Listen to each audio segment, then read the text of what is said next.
ล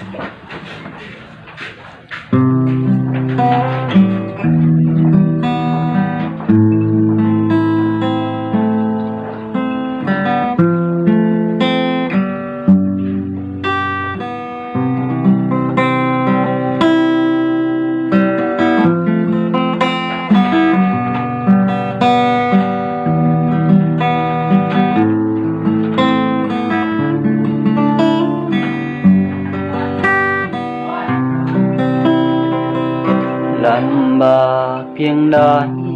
แม่บอกไว้ให้ลูกอดทนเดียวก็ผ่านพ้นทุกปัญหาทุกเรื่องราวลำบากเพียงใด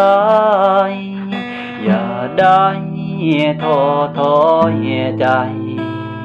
แม่บอกไว้ว่าอย่าได้สิ้นหวัง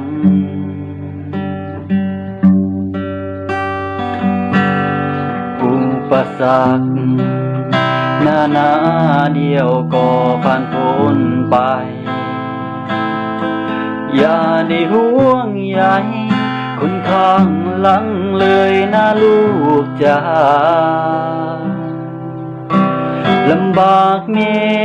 สิอดทนสู้ทนผ่านพ้นทุกปัญหาแม่บอกว่าอนาคตลูกนั้นสำคัญกว่า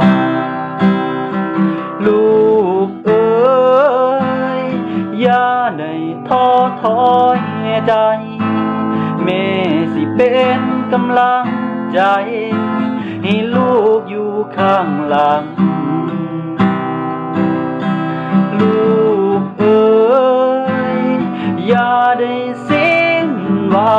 งแม่ลูกนั้นอยู่ลำพังแต่แม่ยังเป็นกำลังใจ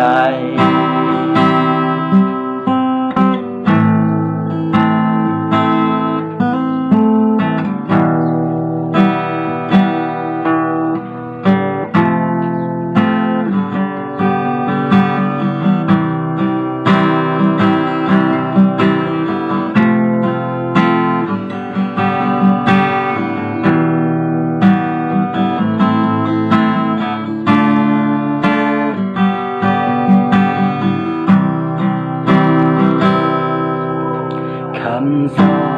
นของแม่ลูกจำไว้เสมอหลับตาลงก็พบเจอทุกวันเวลาลูกจะยึดถือคำแม่บอกลูกจะเชื่อถือคำแม่สอนต่อให้ลูกต้องนอนกลางดินกินกลางทราย